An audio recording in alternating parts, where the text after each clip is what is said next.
दोस्तों, एजुकेशन और टेक्नोलॉजी से रिलेटेड वीडियोस देखने के लिए दिए गए सब्सक्राइब बटन को दबाएं और लेटेस्ट वीडियोस नोटिफिकेशन के लिए बेल आइकन बटन को दबाना ना भूलें।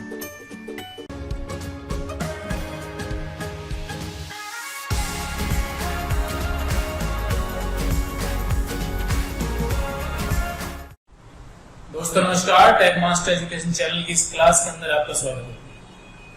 और स्वागत के साथ साथ मैं आपको ये भी बताना चाहूंगा कि आज हम लोग सी प्रोग्रामिंग लैंग्वेज का जो कंसेप्ट स्टार्ट करने जा रहे हैं, वो कंसेप्ट सी प्रोग्रामिंग लैंग्वेज को सीखने वालों के लिए बहुत जरूरी है कि वो ध्यान से सीखें और समझें। पिछली कुछ क्लासेस हमने आपके सामने एक्सप्लेन की हैं और वो क्लासेस आपने जरूर वॉच की होंगी। अगर वॉच नहीं की है तो आप जल्दी से वॉच कर लीजिएगा, क्योंकि मैं आपको रेगुलरली ये क्लासेस दे रहा हूँ। आज हम लोग सी प्रोग्रामिंग लैंग्वेज का जो कंसेप्ट आपके सामने लाए हैं वो है सी टोकन्स। हालांकि इसके बारे में मैंने आपको पहले बताया था कि आज की क्लास में क्या स्टडी करने वाले हैं, तो आप लोग मेंटली प्रिपेयर होंगे सी टोकन्स को पढ़ने के लिए, सीखने के लिए। सी टोकन्स को मैं अगर सी की लैंग्वेज में आज स्टडी करूं सबसे पहले, वो थोड़ा सा कॉम्प्लिकेटेड हो जाएगा। तो मैं आपको एक जनरल एग्जाम्पल देता हूं, उस एग्जाम्पल के हिसाब से सी के जो टोकन्स हैं वो हम लोग सीखेंगे। दोस्तों, अगर एग्जाम्पल मैं स्टार्ट कर रहा हूं तो उस एग्जाम्पल का आप कंपेयर करेंगे सी टोकन्स के साथ।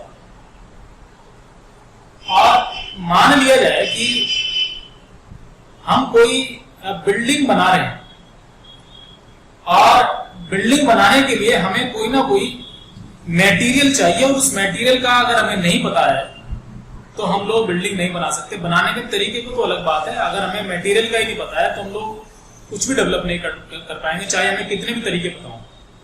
तो मटेरियल का हमें पता होना चाहिए कि कौन कौन सा मटेरियल कहां लगता है और क्या उसका रोल है। तो जैसे हमें दीवारें खड़ी करनी है तो सीमेंट चाहिए, रेत चाहिए, पानी चाहिए, ईंटें चाहिए, है ना। तो और भी कई तरह के ऐसे एलिमेंट होते हैं जो बिल्डिंग बनाने के लिए इस्तेमाल किए जाते हैं। तो ये जो मटेरियल है, ये ही है वो मटेरियल जो जिम्मेदार होंगे हमारी बिल्डिंग को बनाने के लिए और उनके अपने प्रॉपर स्ट्रक्चर में डालने के लिए। बिल्डिंग का जो प्रॉपर स्ट्रक्चर होता है उसमें उसको डेवलप करने के लिए। आज हम बात कर रहे हैं सी प्रोग्रामिंग लैंग्वेज की। सी प्रोग्रामिंग लैंग्वेज में हम बनाते हैं सॉफ्टवेयर्स, लेकिन बड़े बड़े सॉफ्टवेयर बनाने से पहले हम लोग क्या करते हैं, छोटे छोटे प्रोग्राम्स बनाते हैं जो हम लोग सीखने जा रहे हैं अपने इस क्लास के अंदर। तो आज मैं आपके सामने सी टोकन से एक टॉपिक लाया हूं जो कि आपके लिए समझना बहुत जरूरी है। अगर आप कोई प्रोग्राम बनाएंगे तो प्रोग्राम बनाने से पहले आपको टोकन्स को समझना क्यों जरूरी है, मैं आपको इसीलिए ये एग्जांपल बता रहा था। जो टोकन्स हैं बेसिकली सी के अंदर, वो सी के टोकन्स हैं 6 टाइप के, 6 प्रकार के टोकन्स हमें सी प्रोवाइड कराती है। उन सभी टोकन्स के नेमिंग टर्मिनोलॉजी मैं आपके सामने रखूंगा, लेकिन टोकन्स बेसिकली क्या है वो इस एग्जांपल से आप थोड़ा समझने की कोशिश कर रहे होंगे। टोकन्स बेसिकली हमारे सी प्रोग्रामिंग के अंदर जितने भी स्टेटमेंट्स यूज होने वाले हैं, जितने सिंबल्स इस्तेमाल होने वाले हैं, जितने भी वो एलिमेंट्स हैं जो हमारी प्रोग्रामिंग में इस्तेमाल होने वाले हैं, उनको एक प्रॉपर एक नाम दिया गया है, एक कैटेगरी दी गई है, और वो सारी की सारी कैटेगरी इन टोकन्स में बांट दी गई है जो कि 6 प्रकार के 6 टाइप्स में। तो हमें उन्हीं टोकन्स को आज स्टडी करना है और आप लोग रेडी हो जाइएगा, क्योंकि मैं टोकन्स आपको नेमिंग टर्मिनोलॉजी के हिसाब से विद एग्जांपल बताऊंगा। तो आप लोग क्लास में बने रहेंगे, मैं हर रोज रिक्वेस्ट करता हूं आपसे। तो आप अगर कहीं कोई क्वेश्चन जनरेट होता है तो उस क्वेश्चन को आप जो है आप कमेंट सेक्शन में टाइप करके हमारे तक जरूर भेजें। कहीं ऐसा ना हो कि आपका क्वेश्चन ही बना रहे और आपका जो सेटिस्फेक्शन लेवल है वो डाउन होता चला जाए और हमारे और आपका बीच का जो रिलेशनशिप है वो ब्रेक हो जाए। तो ये मेंटेन करने वाली चीज है, हमारे और आपके बीच में जो लिंक है वो आप प्रॉपर बना रहना चाहिए। तो चलिए मैं आपको फटाफट जो है उन कंसेप्ट के बारे में बात करता हूँ जो टोकन से रिलेटेड है, जो सी के टोकन्स हैं। फिर आप देखिएगा टोकन कौन कौन से हैं दोस्तों। आइए,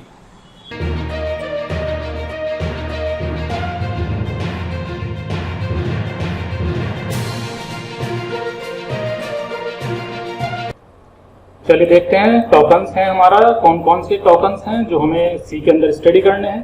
तो सबसे पहला जो टोकन है वो keywords, second token identifiers, third constants, strings, special symbols और लास्ट ऑपरेटर्स। ये 6 टोकन्स हैं और इन्हीं टोकन्स के अंदर हमारी पूरी की पूरी जो सी है उसका बिल्डिंग ब्लॉक्स होते हैं। सब ये मेंटेन करके चलेगा कि हमारे सी प्रोग्रामिंग के अंदर जो एलिमेंट्स है वो कौन कौन से और किस किस तरह से और इस्तेमाल होने वाले जो हमारे पास जो एलिमेंट्स हैं वो कौन से हैं, वो सब टोकन स्पेसिफाई करते हैं।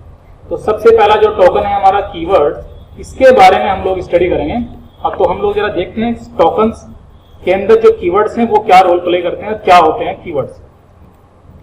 कीवर्ड्स देखिएगा दोस्तों, जो कीवर्ड्स हैं बेसिकली जो हमारे सी प्रोग्रामिंग लैंग्वेज के अंदर है वो अपने आप में प्री डिफाइंड हैं और पहले से ही कुछ रिजर्व्ड वर्ड्स होते हैं बेसिकली। और ये वो वर्ड्स हैं जो कि एक अपने आप में स्पेशल एक फंक्शनलिटी रखते हैं, और यही वो फंक्शनलिटी है जो हमारा कंपाइलर समझता है और उसी के अकॉर्डिंग वो अपना टास्क परफॉर्म करते हैं। सी हमें 32 कीवर्ड्स प्रोवाइड कराती है, और कौन कौन से वो 32 कीवर्ड्स हैं जरा वो भी वॉच करिएगा आप। ये आ गए हैं हमारे वो 32 कीवर्ड्स, मैं आपको रीड करके भी दिखाता हूँ। Auto, double, int, struct, break, else, long, switch, case, enum, register, typedef, char, extern, return, union, const, float, sort, unassigned, continue, for, assigned, void, default, go to, size of or volatile, do, if, static and while। ये हैं 32 keyword जो कि सी हमें provide कराती है।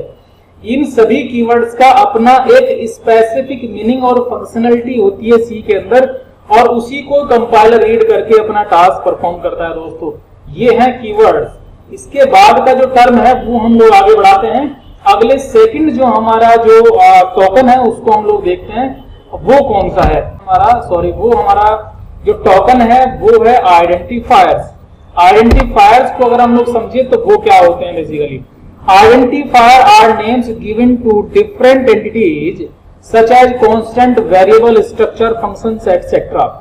अगर हम लोग आइडेंटिफायर्स को समझने की कोशिश करें दोस्तों, तो आइडेंटिफायर्स बेसिकली कुछ नेम्स होते हैं स्पेसिफिक, क्योंकि जो हम लोग सी प्रोग्रामिंग लैंग्वेज के अंदर जो फंक्शनलिटी यूज करने वाले हैं, जो अपनी तरफ से कुछ नेमिंग टर्म हम जो इस्तेमाल करने वाले होते हैं, उनको स्पेसिफाई करने के लिए हम जो एलिमेंट इस्तेमाल करते हैं वो आइडेंटिफायर होते हैं। उसके अंदर हमारे अल्फाबेट्स इस्तेमाल हो सकते हैं, अंडरस्कोर इस्तेमाल हो सकता है। तो ये एक बेसिकली हमारे प्रोग्रामिंग लैंग्वेज के अंदर जितने भी टर्म जो यूज करेंगे हमारे प्री डिफाइंड टर्मिनोलॉजी से अलग, यानी कि जो सी के टर्म है उनसे अलग जो हम इस्तेमाल करने वाले हैं। जैसे हम लोग कोई कांस्टेंट बनाते हैं, कोई वेरिएबल बनाते हैं, कोई स्ट्रक्चर का नेम स्पेसिफाई करते हैं, किसी फंक्शन का नेम स्पेसिफाई करते हैं, वो सब आइडेंटिफायर हैं बेसिकली जो हम लोग सी प्रोग्रामिंग लैंग्वेज के अंदर इस्तेमाल करने वाले होते हैं। नेक्स्ट जो टोकन है उसको भी हम लोग अभी स्टडी कर लेते हैं, वो होते हैं कांस्टेंट्स। देखो कांस्टेंट हम लोग जानते हैं बेसिकली हमारे प्रोग्राम के अंदर जो भी ड्यूरेशन के अंदर कोई ऐसे टर्म है जो कि पूरी तरह से फिक्स हो, वो कांस्टेंट कहलाते हैं। और उनका रोल हम जानते हैं, वो रोल क्या है, वो बेसिकली हमारे प्रोग्राम के अंदर पूरी तरह से ऐसी वैल्यूज जो कि प्रोग्राम में कहीं पर भी इस्तेमाल की जाए पूरे एग्जीक्यूशन के टाइम पे, वो कांस्टेंट बने रहने चाहिए। तो वो कांस्टेंट टोकन कहलाते हैं। वो कौन से हैं, कैसे हैं, वो हम लोग आगे चल के जब प्रोग्रामिंग सीखेंगे वहां हम लोग सब स्टडी करते चले जाएंगे। और इसकी कुछ कैटेगरीज भी हैं, वो आपके सामने हमने प्रकट करा दी है। कांस्टेंट की जो कैटेगरी है वो आप देखिएगा जरा। कांस्टेंट्स बेसिकली 2 कैटेगरीज में डिवाइड है, एक न्यूमेरिकल कांस्टेंट और दूसरा कैरेक्टर कांस्टेंट। अगर न्यूमेरिक कांस्टेंट्स को देखें तो वो भी 2 कैटेगरी लिए गए हैं, एक इंटीजरल कांस्टेंट्स होते हैं, कुछ रियल कांस्टेंट होते हैं। जो इंटीजर कांस्टेंट होते हैं उसके अंदर आप एग्जांपल्स भी देख रहे हैं। उन एग्जांपल्स में जैसे हमारे 1 2 3 या ऐसी वैल्यूज जहां पर हमारी फ्लोटिंग पॉइंट यानी कि दशमलव वाले संख्याएं ना हो, तो वो सब हमारी इंटीजरल कांस्टेंट कहलाते हैं, इंटीजर कांस्टेंट कहलाते हैं। दूसरी साइड हम लोग देख रहे हैं रियल कांस्टेंट्स, जहां पर फ्लोटिंग पॉइंट इस्तेमाल किए जा सकते हो, यानी कि दशमलव की संख्या जहां इस्तेमाल हो सकती है, वो सब हमारे रियल कांस्टेंट कहलाते हैं। दूसरी तरफ अगर हम चले कैरेक्टर कांस्टेंट के साइड में, वहां हमारे सिंगल कैरेक्टर कांस्टेंट और स्ट्रिंग कांस्टेंट होते हैं। सिंगल कैरेक्टर देखो नाम से ही क्लियर हो रहा है, जहां पर सिंगल कैरेक्टर इस्तेमाल होते हैं, चाहे वो अल्फाबेट हो या फिर नंबर हो। नंबर भी हमारे as a single character constant हो सकते हैं अगर उनको आप इन्वर्टेड कॉमा में इस्तेमाल करते हैं। दूसरी तरफ अगर हम चलें तो स्ट्रिंग कांस्टेंट्स हैं हमारे, जहां पर हम लोग कलेक्शन ऑफ कैरेक्टर्स इस्तेमाल करते हैं, तो वो हमारे कैरेक्टर कांस्टेंट या फिर स्ट्रिंग कांस्टेंट्स कहलाते हैं। तो ये है कांस्टेंट की कैटेगरी जो मैंने आपके सामने रखी। प्रैक्टिकली हम लोग आगे चल के देखेंगे। आप इस कैटेगरी को याद रखिएगा और नोट अगर आप कर सकते हैं तो आप नोट जरूर करिएगा। नेक्स्ट टोकन पे चलते हैं हम लोग। नेक्स्ट टोकन है हमारा स्ट्रिंग्स। देखो स्ट्रिंग्स के जो डेफिनेशन है वो आप समझते हैं। कई बार हम लोग कैरेक्टर्स इस्तेमाल करते हैं, लेकिन कलेक्शन ऑफ कैरेक्टर्स की जब बात आती है, यानी कि अगर हम लोग अपने प्रोग्राम में कहीं पर भी कॉम्बिनेशन ऑफ द कैरेक्टर इस्तेमाल कर सकते हैं जिसके अंदर स्पेस भी काउंट होता है, तो वो स्ट्रिंग कहलाती है। तो हमारे प्रोग्रामिंग लैंग्वेज के अंदर नंबर्स तो इस्तेमाल होते हैं, लेकिन बात यहाँ स्ट्रिंग्स की हो रही है। जैसे हम लोग एग्जांपल में देख रहे हैं टेक मास्टर्स हमने यहाँ लिखा है, तो ये क्या है, कलेक्शन ऑफ द कैरेक्टर्स है, तो ये क्या है, एक स्ट्रिंग है। लेकिन अगर हम लोग एक पूरा फ्रेजेस लिखें, पूरा सेंटेंस लिखें जिसके अंदर स्पेसेस भी हो सकते हैं, तो string hold the spaces and characters, collection of the characters, it is called as a string. तो C programming language string token को सपोर्ट करती है। कौन से हैं आगे चल के हम लोग एज ए प्रैक्टिकली देखेंगे। नेक्स्ट टोकन की तरफ चलते हैं, वो है हमारे स्पेशल सिंबल्स। और स्पेशल सिंबल्स कौन से हैं वो आपके सामने अब देख आ रहे हैं। देखो कई तरह के ऐसे सिंबल्स होते हैं जो हमारे प्रोग्रामिंग लैंग्वेज में सपोर्टेबल होते हैं, जैसे हमारे greater than, less then, hash. तो ये सब क्या है, सब हमारे स्पेशल सिंबल्स होते हैं। अल्फाबेट को छोड़ के और जितने भी हमारे अरेबिक नंबर्स हैं उन सभी को छोड़ के जो हमारे सिंबल्स होते हैं, जो हमारे प्रोग्रामिंग लैंग्वेज के अंदर एक स्पेशल मीनिंग रखते हैं, तो वो यहां पर इस्तेमाल होते हैं। और ये टोकन उन्हीं को एक्सप्लेन करने की कोशिश कर रहा है स्पेशल सिंबल्स के अंदर। यहां पर हम लोग थोड़ा सा आगे, तो हम लोग ऑपरेटर्स के बारे में हम लोग स्टडी कर लेते हैं। ऑपरेटर्स बेसिकली क्या है, ऑपरेटर्स भी कुछ स्पेशल सिंबल्स ही हैं यहाँ पर, लेकिन वो ऑपरेटर जो कि मैथमेटिकली ऑपरेशंस को हैंडल करने के लिए इस्तेमाल किए जाते हो, तो वो सब क्या है, वो हमारे ऑपरेटर्स हैं। यहां देखो डेफिनेशन भी लिखी है आपके सामने, तो डेफिनेशन को आप वॉच करिएगा। The symbols which are used to perform logical and arithmetical operations in a C programming language are called operators, C operators. तो ऑपरेटर्स में यहाँ कुछ कैटेगरी भी लिखी है, कुछ कैटेगरी को आप देखेगा, कुछ यहाँ पर अरिथमेटिकल ऑपरेटर्स की कैटेगरी है जिसमें प्लस, माइनस, मल्टीप्लाई, डिवाइड और मॉड ऑपरेटर्स को यहाँ एक्सप्लेन किया, आप सिंबल यहाँ शो किया गया, लेकिन एक्सप्लेनेशन हम आगे चल के देंगे, प्रैक्टिकली आपको सब एक्सप्लेन करेंगे।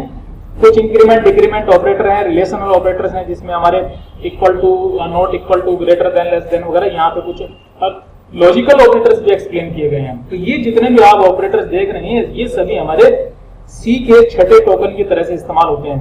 तो इन सभी को ओवरऑल देखिए हमारी प्रोग्रामिंग में सभी हेल्प करने के लिए, आप ये समझिएगा हमारे प्रोग्राम को बनाने के लिए हमारे सामने जो टूल्स होते हैं वो यही प्रोवाइड कराते हैं दोस्तों। तो हमारे 6 टोकन्स हैं, हमारी पूरी प्रोग्रामिंग लैंग्वेज में इस्तेमाल होने वाले हैं। तो आप लोग रेडी रहिएगा, प्रोग्रामिंग लैंग्वेज में इनके जो यूज है, इस्तेमाल है, हर रोज होगा। दोस्तों आपने टोकन्स को देख लिया है और इनके टर्मिनोलॉजी, इनके एग्जांपल्स को मैंने थोड़ा सा ब्रीफ में आपके सामने रखा है, लेकिन प्रैक्टिकली जब हम लोग सीखेंगे तो इनको हम लोग थोड़ा सा डिटेल में देखेंगे और इनके जो टर्म है उन टर्म के साथ साथ एज एग्जांपल देखेंगे हम लोग सी के अंदर हम लोग इनका इस्तेमाल कैसे करते हैं। तो आप लोग क्लास में बने रहें और रेगुलरली क्लासेस वॉच करते रहें। अगर क्लास आपको अच्छी लग रही है और आपको कुछ जो है हिम्मत मिल रही है इस सब्जेक्ट से लड़ने के लिए, सीखने के लिए, तो आप चैनल को सब्सक्राइब करें। सब्सक्राइब के साथ साथ उन सभी कैंडिडेट्स, उन सभी स्टूडेंट, उन सभी फ्रेंड से आप ये क्लासेस जरूर शेयर करें जिनके लिए ये यूजफुल है। तो आपका ये फर्ज बनता है उन सबको आप सपोर्ट करें, क्योंकि हमारी जो प्रयास है ये सिर्फ आप तक नहीं रहना चाहिए, ये फैलना चाहिए उन सभी स्टूडेंट्स तक, उन सभी कैंडिडेट तक जो कि सी प्रोग्रामिंग लैंग्वेज की स्टडी करना चाहते हैं। तो दोस्तों मैं आगे चल के नेक्स्ट जो टॉपिक है हमारा वो मैं जरूर लेके आऊंगा, लेकिन फिलहाल आज की क्लास में सिर्फ इतना ही था। टोकन्स में आपको आज के जो टर्मिनोलॉजी वो डिस्कस करनी थी, मैंने वो आपसे डिस्कस की। तो आपके जो भी व्यूज हैं वो आप व्यूज हमारे तक जरूर भेजें, जो भी आपके जो पॉजिटिव निगेटिव जो रेस्पॉन्स है वो आप जरूर भेजें दोस्तों। आज में सिर्फ इतना ही है और मैं अनुज आज की क्लास से विदा लेता हूं और प्रयास करता हूं और उम्मीद करता हूं कि आप फिर से हम लोग हमारी और आपकी मुलाकात होगी और हम लोग नई एनर्जी के साथ फिर से मिलेंगे। आप सेफ रखें अपने परिवार को, खुद को, और जो है हम रेगुलरली वॉच करते रहें हमारी क्लास। थैंक यू एंड धन्यवाद।